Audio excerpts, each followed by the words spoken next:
Oi, amigos do canal Anjos que Guarda. Aqui é Leandro Tambelli e estamos aqui diretamente de Foz do Iguaçu para o canal Anjos que Guarda. Anjo que Guarda. Amigos, eu estou querendo hoje falar com vocês a respeito de uma coisa muito importante, principalmente para pessoas que têm pessoas idosas e pacientes acamados, vítimas de AVC ou de alguma doença relacionada ao sistema neurológico. Também posso estender essa mensagem, né? Essa sugestão aos amigos, aos pacientes também de câncer, né? Então dá aquele like, precisa daquele like, compartilha esse vídeo, se inscreve no canal, chama seus amigos para cá, porque é muito bacana, né? A gente compartilhar aquilo que a gente aprende. Então eu vou contar para vocês sobre a autoestima de um paciente e da família, né? Ou então do cuidador que está com aquele paciente, né? Então, como foi o processo, né? Que você tem que se autodescobrir que você está bem ou não. Se vocês observarem, amigos, se o paciente fica muito tempo calado, isso não é um bom sinal. A não ser que ele tenha perdido a fala. Mas se o paciente não perdeu a dicção, a fala, as pronúncias, né? Ou se ele não tem vontade, né, de viver, isso é muito grave. Por que é muito grave? Porque o paciente fica melancólico e você começa a notar, ele começa a lacrimejar, ele começa a chorar, de repente eles ficam estranhos, né? Eles não ficam legal. Então, a dica que eu tenho para vocês referente a isso é vocês procurarem com urgência, né, um médico. Pode ser um clínico geral do posto de saúde mais perto de você e vocês fazerem esse relato, como também vocês podem procurar o próprio médico, né, que atender esse paciente. Se for vitimado de AVC, né? Vítimas de AVC, tem que falar. Agora acontece dois problemas nesse caso. Muitos pacientes se queixam de quando vai fazer os relatos que estão com essa situação, alguns médicos, né, que não é da área de psiquiatria, é da área de neuro, eles às vezes, né, ou então um clínico às vezes, só por não ter um medicamento na mão naquela hora, eles recomendam um tipo de um medicamento. Só que esses medicamentos, ele mexe com o humor. Eu vou ser bem sincero com vocês. Mexe com o humor do paciente. E tem outros medicamentos que deixam esse paciente muito acamado, né? Mais acamado do que já estão, né? Deixam eles incapacitados para a vida, né? Eles ficam depressivos, eles ficam sem querer viver, ficam chorando. A gente faz pergunta para o paciente não responde. Então, para mim, o primeiro sinal de alerta numa situação dessa é você fazer uma pergunta para um paciente e o paciente não lhe dá uma resposta, né, automática, não lhe dá um retorno. Aconteceu comigo? Sim, aconteceu. Não no período do AVC, né?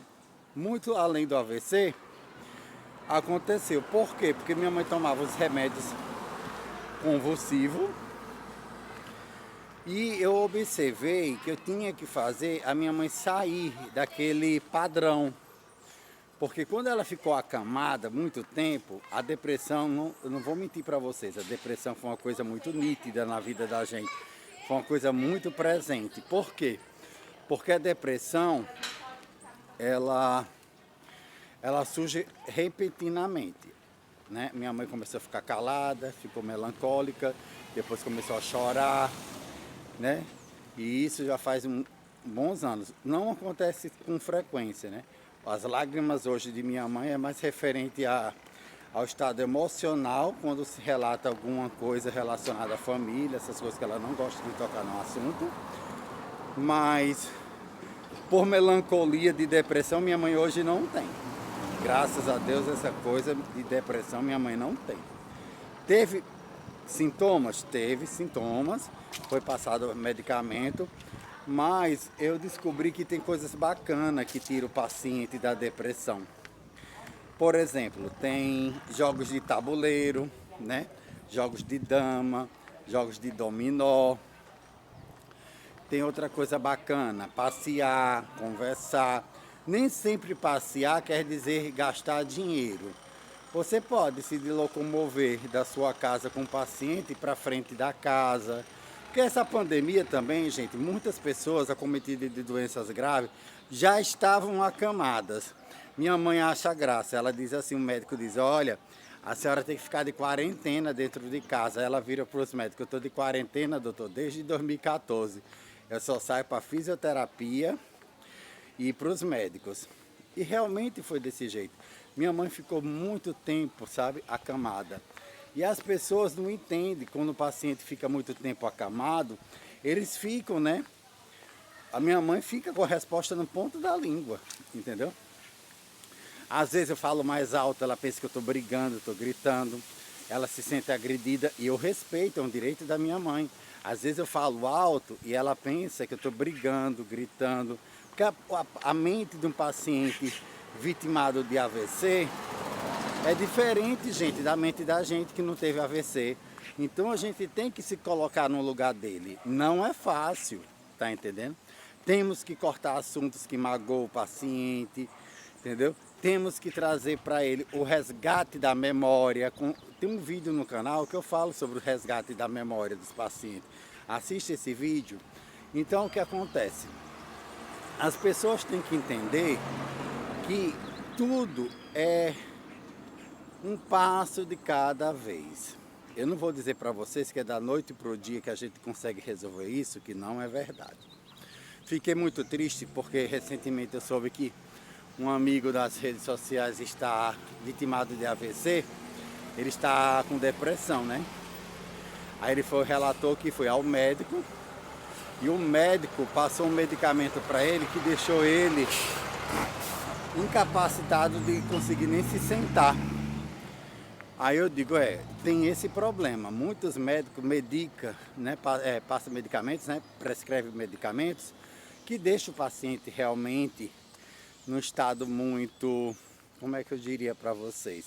Num estado assim muito triste. Por quê? Porque o paciente já passou um longo período acamado.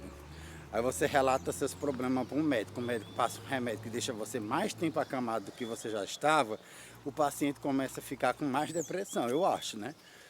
Porque não tem como você tirar um paciente da depressão passando um remédio que deixa ele com mais depressão. Porque tem medicamentos que derrubam a autoestima de uma pessoa, entendeu?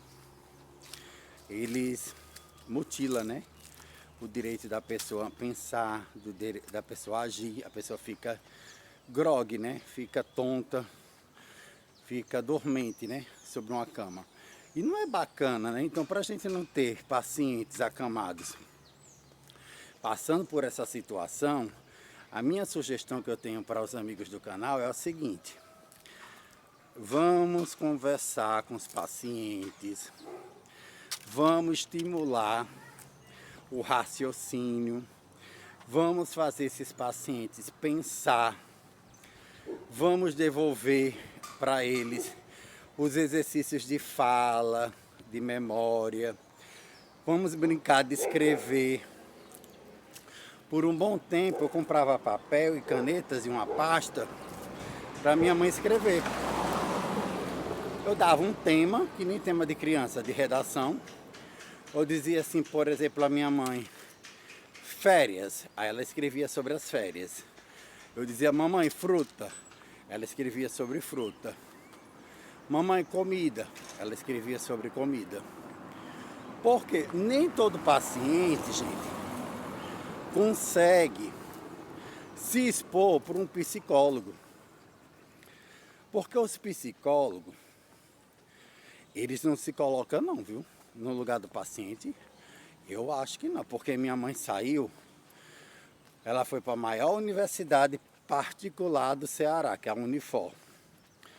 Ela foi para um negócio chamado lá plantão psicológico. descrevi minha mãe. Ela entrou na sala e saiu chorando. Então não fez bem, fez? Aí depois ela foi de novo.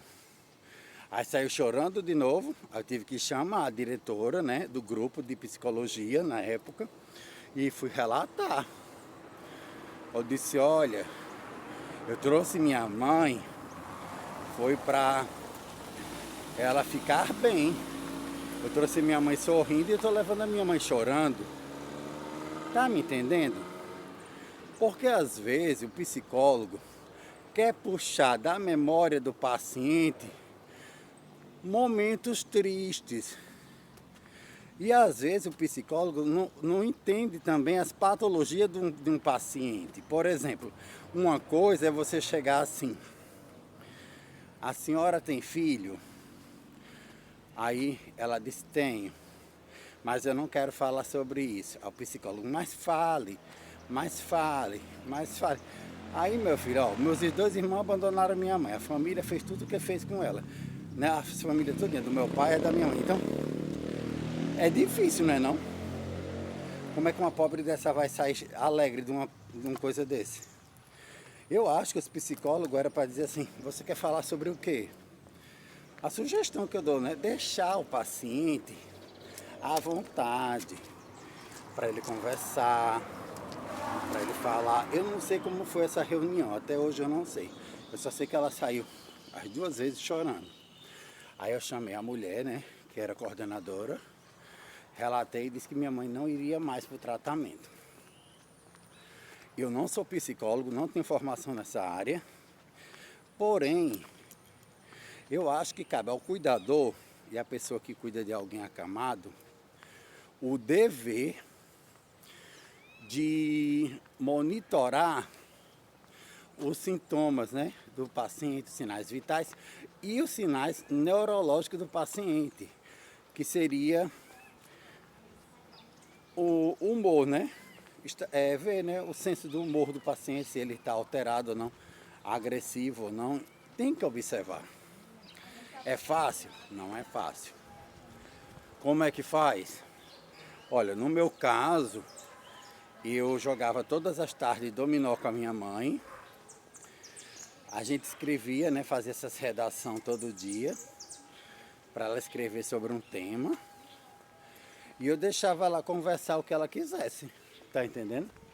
Eu não botava regras para minha mãe conversar, não. Porque o erro tá a partir do momento que as pessoas querem que o paciente converse o que eles querem ouvir.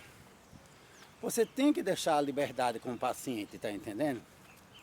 Eu não sei como é que se funciona uma consulta de um psicólogo. Eu já fui para vários. Mas eles falam, começa, a gente começa a falar. Aí ela vai buscando os gatilhos, né? Os gatilhos mentais da pessoa para formar um conceito. Que é isso que eu noto. Que você vai falando as coisas e o psicólogo vai jogando uma isca para você ir jogando, né?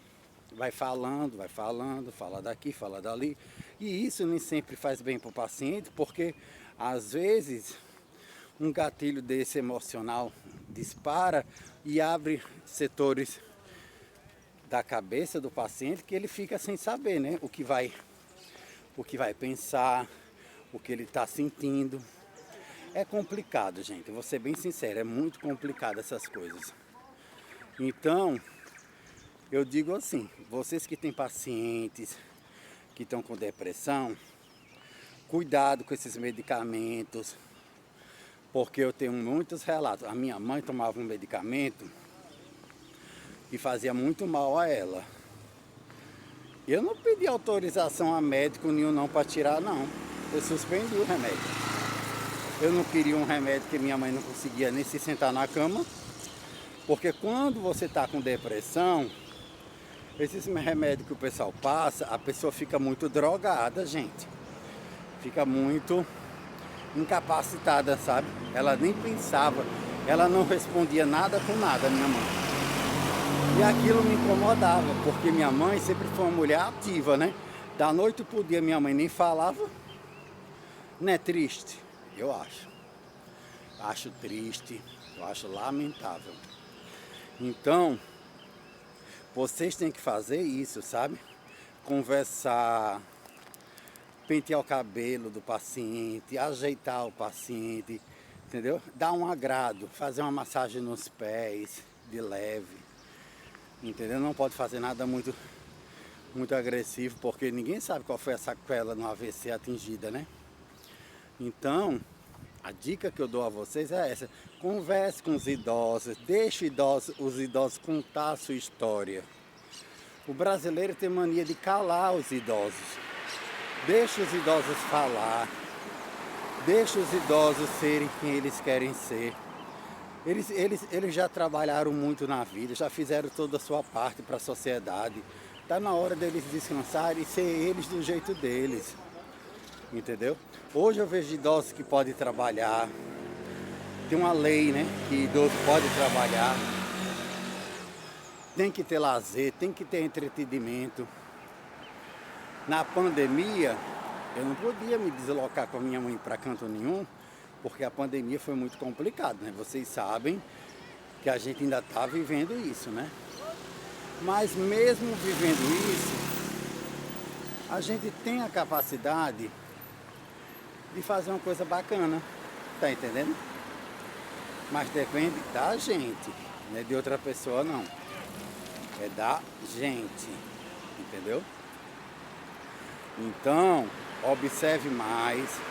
Se um remédio que passou para o paciente, você notar que o paciente ficou debilitado, suspenda e vá procurar um médico e diga: olha, eu dava esse medicamento e meu pai ficou pior depois que tomou esse medicamento. É falar também, né? As pessoas têm um hábito também de tudo que o povo manda fazer, o povo abaixa a cabeça. Não é assim não. Você tem que ler a bula do remédio para saber os efeitos colaterais, tá entendendo?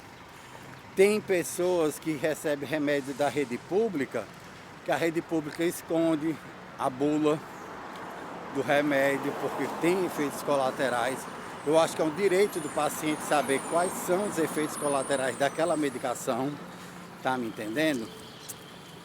São certos cuidados que devemos ter, porque é importante, tá me entendendo? É muito importante, é muito bacana você ter esse cuidado, entendeu? Esse zelo, né? Com os idosos, principalmente as pessoas acamadas. O problema de AVC não é uma doença simples ou apenas um problema neurológico.